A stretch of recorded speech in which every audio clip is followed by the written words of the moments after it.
Hello guys, welcome back to another video. तो guys, इस video में हम लोग फाइनेंशियल सर्विसेज प्रोवाइड कराने वाली एक पेनी स्टॉक के बारे में डिस्कस करने वाले हैं। तो ये जो कंपनी है आप लोगों को 2300% प्लस के रिटर्न देके जा रही है एंड कंपनी ऑलमोस्ट डेब्ट फ्री है। टोटली डेब्ट फ्री नहीं, ऑलमोस्ट डेब्ट फ्री कंपनी रहने वाली है। तो गाइस, इस वीडियो में हम लोग बेसिकली 3 पॉइंट्स कवर करने वाले हैं। First point is fundamental analysis. यहाँ पे हम लोग देखेंगे कि कंपनी कौन सी है एंड कंपनी फंडामेंटली कैसी है for short term trade and long term investment purpose. Second point is volume analysis. Volume को एनालाइज करके हम लोग फ्यूचर ट्रेंड के बारे में अंदाज़ा लगाने की कोशिश करेंगे। And the third point is technical analysis. यहाँ पे हम लोग देखेंगे स्विंग ट्रेडिंग लेवल्स क्या है कंपनी में, कहाँ पे आप लोग बाय करके चल सकते हो एंड क्या आप लोगों की टारगेट्स रहने वाली है। तो गाइस, बिना टाइम वेस्ट किए पहली पॉइंट की तरफ बढ़ते हैं और देखते हैं कि कंपनी कौन सी है एंड कंपनी फंडामेंटली कैसी है। तो गाइस, यहाँ पे आप लोग कंपनी का नेम देख सकते हो, PMC Fincorp limited. I guess जो लोग पेन स्टॉक मतलब बहुत सारे पेन स्टॉक्स में ट्रेड करते हैं उन लोगों को पता ही होगा कंपनी के बारे में, एटलीस्ट सुने होंगे, नेम तो सुने ही होंगे कंपनी की। ये एक देख सकते हो फाइनेंशियल सर्विसेज प्रोवाइड कराने वाली एक कंपनी है। क्या क्या करती है यहाँ पे भी आप लोग देख सकते हो, कॉर्पोरेट एंड पर्सनल फाइनेंस, डेब्ट syndication, private placement and jet distribution and marketing of financial products, dealing and investment in stock market देख सकते हो यहाँ पे। And the company went public in 1988। देखो, अगर इससे भी डिटेल में कुछ जानना है कंपनी के बारे में तो ऑब्वियसली कंपनी के वेबसाइट आप लोग चेक कर सकते हो या तो फिर गूगल में भी रिसर्च कर सकते हो इस कंपनी के बारे में। कंपनी सिर्फ और सिर्फ बीएससी में लिस्टेड है। 500 करोड़ के आसपास का कंपनी की मार्केट कैप है। स्टॉक की पी बहुत ही ज़्यादा हाई है, 192 की पी है। लगभग 4% के आसपास की ROCE है एंड 2.5% के आसपास की रिटर्न ऑन इक्विटी। उसके बाद लास्ट 6 मंथ्स के रिटर्न के बारे में अगर डिस्कस करें, 212% है लास्ट 6 मंथ्स के रिटर्न। लास्ट 3 ईयर्स की सेल्स ग्रोथ नेगेटिव में जा चुकी है, बुक वैल्यू से काफ़ी हाई में ट्रेड कर रही है एंड एक साल में अगर एग्जैक्ट रिटर्न कैलकुलेट करें तो 2346% की अप्रोक्सीमेट रिटर्न ये कंपनी एक साल में देके जा रही है। फेस वैल्यू ₹1 की है एंड कंपनी डिविडेंड नहीं देती है। प्रोज एंड कॉन्स के बारे में डिस्कस करें, देख सकते हो कंपनी डेब्ट रिड्यूस करके ऑलमोस्ट डेब्ट फ्री बन चुकी है। कॉन्स में अगर डिस्कस करें, कंपनी जो है बुक वैल्यू से काफ़ी ऊपर ट्रेड कर रही है। प्रॉफिटेबल तो कंपनी है लेकिन डिविडेंड पे नहीं कर रही है। उसके साथ साथ लास्ट 5 ईयर्स की सेल्स ग्रोथ -18% के आसपास है, प्रोमोटर्स की होल्डिंग 20% के आसपास एंड लास्ट 3 ईयर्स की सेल्स ग्रोथ काफ़ी कम निकल के आ रही है, 2.5% से भी कम निकल के आ रही है, जो कि मतलब 3 साल के कंपेरिजन में काफ़ी बहुत ही ज़्यादा कम निकल के आ रही है। क्वार्टरली रिजल्ट के बारे में अगर डिस्कस करें तो यहाँ पे देख सकते हो अभी तक तो दिसंबर क्वार्टरली की रिजल्ट आउट नहीं हुई है, लेकिन अगर सितंबर क्वार्टरली की रिजल्ट देखा जाए तो जून क्वार्टर की कंपैरिजन में एंड मार्च क्वार्टर की कंपैरिजन में सितंबर क्वार्टरली में कंपनी ने काफ़ी सही परफॉर्मेंस दिखाई थी एंड कंपनी ओवरऑल प्रॉफिटेबल है। देख सकते हो आप लोग यहाँ पे कंपनी ओवरऑल प्रॉफिटेबल है।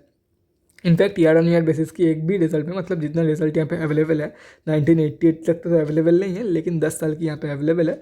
तो 10 साल में कभी भी ईयर ऑन ईयर बेसिस के रिजल्ट में कंपनी ने लॉस नहीं दिखाई है, जैसे कि आप लोग यहाँ पे देख सकते हो। उससे पहले अगर दिखाई होगी तो मुझे मालूम नहीं, लेकिन यहाँ पे 10 साल में नहीं दिखाई है कंपनी ने। बैलेंस शीट के बारे में डिस्कस करें, यहाँ भी सितंबर क्वार्टर तक ही अवेलेबल है एंड कंपनी जो है फुड डेव रिड्यूस के, वो बात टोटली रॉन्ग था, यहाँ पे देख सकते हो आप लोग। इसीलिए वो सब पॉइंट्स पे आप लोग ज़्यादा ट्रस्ट मत करो, एकदम चार्ट देख लो कंपनी ने कहाँ पे डेव रिड्यूस किया है। जैसे कि ऊपर लिखा था प्रोज एंड कॉन्स में, डेव नहीं रिड्यूस किया है कंपनी ने डेब्ट इंक्रीज किया है। हाँ, हो सकता है दिसंबर क्वार्टरली में कंपनी ने डेब्ट रिड्यूस किया, लेकिन उसका डेटा अवेलेबल नहीं है तो कुछ कह नहीं सकती, इसलिए वहाँ पे भी मैंने इस डेटा को टोटली रॉन्ग नहीं बोला।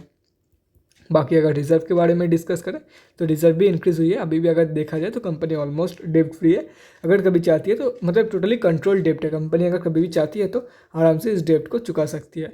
उसके बाद अगर कैश फ्लोज, तो कैश फ्लोज के रिगार्डिंग कोई भी अपडेट नहीं है यहाँ पे। एंड प्रोमोटर्स की होल्डिंग मतलब शेयर होल्डिंग पैटर्न, तो अगर देखा जाए 3 साल में सब कुछ कांस्टेंट है, कोई भी चेंजेस नहीं है 3 सालों में। देख सकते हो आप लोग यहाँ पे बीच में एक बार DIIs ने एंट्री की थी, लेकिन ओवरऑल अगर देखा जाए तो टोटली कांस्टेंट है।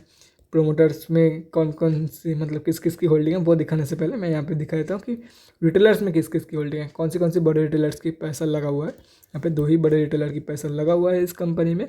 बाकी अगर प्रोमोटर्स के बारे में डिस्कस करें तो यहाँ पे आप लोग देख सकते हो किस किस प्रोमोटर्स की होल्डिंग है, मतलब प्रोमोटर्स में कौन कौन है। अभी कंक्लूजन पे आते हैं कि कंपनी एक्चुअली कैसी है for short term trade and long term investment purpose. देखो गाइस, शॉर्ट टर्म के लिए कंसिडर करके चल सकते हो। शॉर्ट टर्म से बेहतर यही बोलूँगा कि या तो फिर स्विंग ट्रेड लो या तो फिर लॉन्ग टर्म के लिए इन्वेस्ट करो। कंपनी काफ़ी सही है, आप लोग multiple return from this company easily expect कर सकते हो। लेकिन प्रोमोटर्स की होल्डिंग देखो, इसको मैं fundamentally 6 out of 10 F of the average, मतलब 6 आउट ऑफ 10 रेट करना चाहूँगा, क्योंकि प्रोमोटर्स की होल्डिंग काफ़ी कम है, तो ये सब स्टॉक्स जो है वो बहुत ही ईजी हो जाता है मैनिपुलेट करना, ठीक है। प्रोमोटर्स की होल्डिंग ये सब स्टॉक्स में अब कभी भी नहीं देखोगे कि ब्लू चिप स्टॉक्स में ऑपरेटर का गेम चलता है, क्योंकि उनमें प्रोमोटर्स की काफ़ी ज़्यादा होल्डिंग रहती है। तो ऑपरेटर्स का गेम ये सब कम होल्डिंग वाले स्टॉक में ही कम प्रोमोटर्स की होल्डिंग वाले स्टॉक में ही देखने को मिलता है। तो इसलिए बोल रहा हूँ कि ये सब स्टॉक की जो प्राइस है वो आसानी से मैनिपुलेट किया जा सकता है। इसलिए बोल रहा हूँ लॉन्ग टर्म के लिए अबव द एवरेज है, तो आप लोग कंसिडर करके डेफिनेटली चल सकते हो। काफ़ी सही कंपनी है लॉन्ग टर्म के लिए। बाकी अगर कंपनी के ऊपर भरोसा है तो you can definitely go for it, otherwise you can consider it for long term option. मतलब एक ऑप्शन रख सकते हो लॉन्ग टर्म के लिए कि हाँ ये कंपनी में मैं पैसा लगा सकता हूँ। अगर कंपनी के ऊपर भरोसा है तो आंखें बंद करके बाय कर लो। तो गाइस अभी हम लोग बढ़ते हैं हमारे दूसरे पॉइंट की तरफ और चलते हैं BSE के वेबसाइट में और देखते हैं फ्राइडे के दिन क्या हुआ था कंपनी में। तो गाइज़ यहाँ पे हम लोग आ चुके हैं BSE के वेबसाइट पे। अगर देखा जाए तो कंपनी जो है वो BSE के ग्रुप XT में लिस्टेड है, तो इसमें इंट्राडे ट्रेड्स लेना तो अलाउड नहीं है। डिलीवरी परसेंटेज 100 ही निकल के आएगी, लेकिन एक बार क्वांटिटी देख लेते हैं क्वांटिटी में कितना आई है। 6,15,000 to 65 क्वांटिटी सिर्फ और सिर्फ, जो कि काफ़ी कम निकल के आ रहा है। अभी देखना यही है कि कंपनी की एवरेज वॉल्यूम में 6 लाख के आसपास है या ये एवरेज से कम वॉल्यूम है या एवरेज से ज़्यादा वॉल्यूम है। हो सकता है कंपनी में लिक्विडिटी कम हो और यही एवरेज से ज़्यादा वॉल्यूम हो, वो हम लोग अभी चेक करेंगे। और उसके साथ साथ ये भी डिस्कस करेंगे कि बाइंग की अपॉर्चुनिटी कहाँ पे है आप लोगों के लिए एंड आप लोगों की टारगेट क्या रहने वाली है। तो गाइस जैसे कि मुझे लग रहा था कि जो वॉल्यूम है वो काफ़ी कम ही रहने वाला है, 6 लाख क्वांटिटी। तो गाइस कोई भी नॉर्मल स्टॉक्स में ही आ जाती है, ये तो ऊपर से पेनी स्टॉक है तो लोग ज़्यादा क्वांटिटी में ट्रेड करेंगे। तो यहाँ पे देख सकते हो काफ़ी कम वॉल्यूम निकल के आ रही है, और जब से कंपनी में लोअर सर्किट लगना चालू हुआ है तब से वॉल्यूम जो है काफ़ी कम निकल के आ रही है। जब ऊपर जा रही थी कंपनी तब की वॉल्यूम देखा जाए तो देखो तभी भी कंपनी ग्रुप XT में लिस्टेड है, तो ये सब जो वॉल्यूम है वो एकदम सॉलिड वॉल्यूम है। कोई भी इंट्राडे ट्रेड वाला ज़्यादा बल्कि वॉल्यूम नहीं है, सभी सॉलिड है एंड सभी में 100% डिलीवर्ड ट्रेड्स है। तो फिक्र करने की कोई भी ज़रूरत नहीं है, क्योंकि देखो अभी लोग, मुझे यही लग रहा है कंपनी में जो है अभी लोग अभी भी होल्ड करके रखे हैं, और वो लोग एक्सपेक्ट कर रहे हैं कि नीचे की ये जो सपोर्ट है या तो फिर ये सपोर्ट या ये सपोर्ट से कंपनी फिर से ऊपर जा सकती है, जैसे कि इस बार गया था कंपनी। ठीक है, impulsive move pull back impulsive move, impulsive move pull back impulsive move, ऐसा कुछ देखने को मिल सकता है आप लोगों को फ्रॉम दिस कंपनी। एंड अगर RSI देखा जाए तो RSI भी कूल डाउन हो चुकी है कंपनी में, यहाँ पे आप लोग साफ साफ देख सकते हो। तो मुझे यही लग रहा है कि देखो मैं एक बार इस चार्ट को एक्सपेंड कर देता ताकि और भी अच्छे से लेवल्स आप लोगों को समझ में आ जाए। तो देखो 7 पॉइंट, मुझे मैक्सिमम चांसेस ये है कि 7.11 की या तो फिर 5.17, ये दो लेवल से कंपनी बाउंस बैक दे दे। ये मैं क्यों बोल रहा हूँ, ये मैं RSI को देख के बोल रहा हूँ, क्योंकि देखो कंपनी ने जब लास्ट बार बाउंस बैक दिया था तब लगभग 50 के लिए, जो मिडिल लाइन है ये 50 के आसपास की है। आप लोग राइट साइड में देख ही सकते हो 50 के आसपास की है।